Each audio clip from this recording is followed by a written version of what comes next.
They are the most popular selling vehicles on the road today. Nearly 40 million pickup trucks are rolling down America's highways and byways. Many are big, full-size pickups. They are advertised as rough and tough. But are they really built better? As you are about to see, when you climb behind the wheel of some pickup trucks, you may be putting your life at stake. This is not survivable space anymore. Brian O'Neill heads the Insurance Institute for Highway Safety. It's funded by insurance companies that hope to convince automakers to design safer vehicles, which would lower insurance costs. These vehicles, which the Institute buys right off dealers' lots, have passed the government's safety standards. But O'Neill says the Institute does a more real-world test. It crashes cars at 40 miles per hour, slightly off-center, simulating what happens in a car-to-car head-on collision. By studying sensors in dummies and crash data, including slow-motion films, researchers determine probable injuries. Each vehicle is then rated good, acceptable, marginal, or poor. Dateline has no say on which vehicles are chosen or how they're tested. This time, 4 full-size pickups: the Toyota Tundra, Chevy Silverado, Dodge Ram, and Ford F-150 are tested. They all cost about $20,000 to $23,000. We chose two-wheel drive, short bed. We did choose the extended cabs because that's the popular variation in these vehicles. This is the Toyota Tundra. What is this, the breakaway wheels? Let's look at that again. At 40 miles an hour, the left front wheel and the spare tire both break away from the Toyota Tundra, something the Institute has never seen before. But O'Neill says it's not as bad as it looks. That wheel came off very late in the crash when most of the crushing and whatever intrusion was going to occur had occurred. It certainly had no influence on what happened to the dummy inside the vehicle.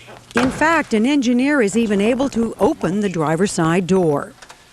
There's no buckling here, so there's no loss of space for the driver. Little intrusion in the footwell, but basically this vehicle performed very well in the crash test. Look at the rear door. I mean, there's no problem. The Tundra lives up to Toyota's "Built Better from the Ground Up" slogan. It gets the Institute's best rating, good. The Chevrolet Silverado is the second most popular selling passenger vehicle in the U.S., outselling every car and all but one other truck. Chevy says it's like a rock. Is it? Clearly we have poor structural performance here. You see the collapse of this section here, major intrusion backwards, steering column moved too much. The structural performance in this vehicle leaves something to be desired. Look at what happens to the dummy in this crash. Goes into the airbag, down below the seat, disappears, comes back up. We didn't record any high forces on the dummy during this event, but clearly that uncontrolled movement is not good. The Silverado gets the Institute's second lowest rating, marginal. And it gets worse.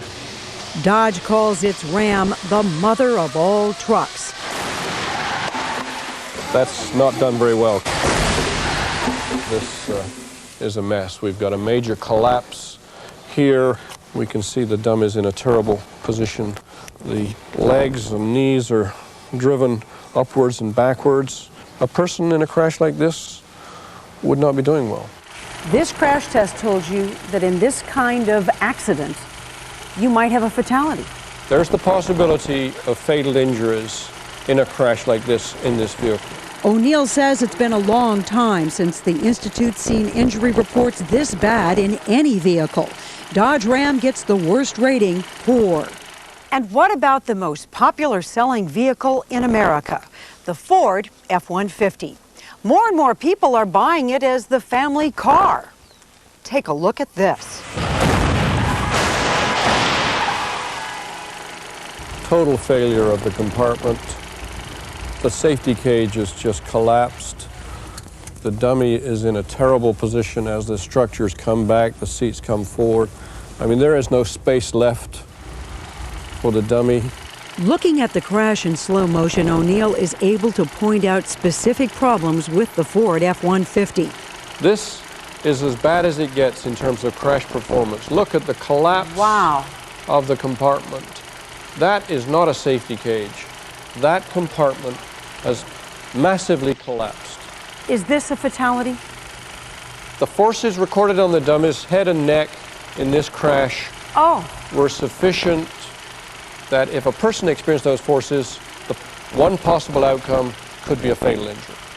If you owned this truck, what would you do? I'd get rid of it. I wouldn't put my family, my wife, or myself in a vehicle like this. O'Neill gives the F-150 a poor. But remember, all of these vehicles have passed the government safety standards, which include a head-on crash into a flat wall at 35 miles per hour. The F-150 and the Dodge Ram both got 4 out of 5 stars in that test. Brian, help us understand how this very same truck could get 4 stars in the government's test, and yet this would happen in the offset crash. Well, the government's test does not really test the structural design of the vehicle because the whole front end takes the load. In this test, only part of the front end is taking the load, and then you see structural failure. All of the truck manufacturers declined Dateline's request for an on-camera interview, but did respond in writing.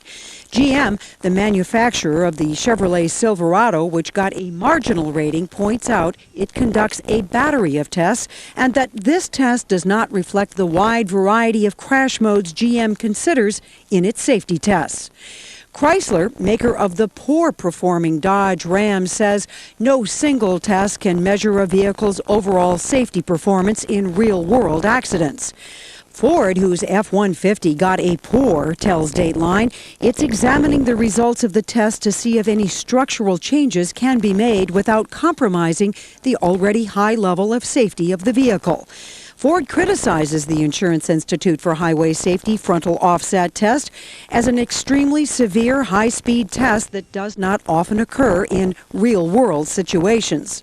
O'Neill is surprised to hear that because Ford often brags to consumers and its advertising when its cars do well in the Institute's test. Can any manufacturer say, well, it's tougher to design a truck to pass this test than it is for a car? Well, they can say that, but it's obviously not true because Toyota's figured out how to do it. And I don't think Toyota has a monopoly on good crash engineers. Brian O'Neill points out that in the 6 years since the Institute started releasing test results, automakers have dramatically improved car safety cages. He's hoping that after this first test of full-size pickups, manufacturers will take note and make trucks safer too.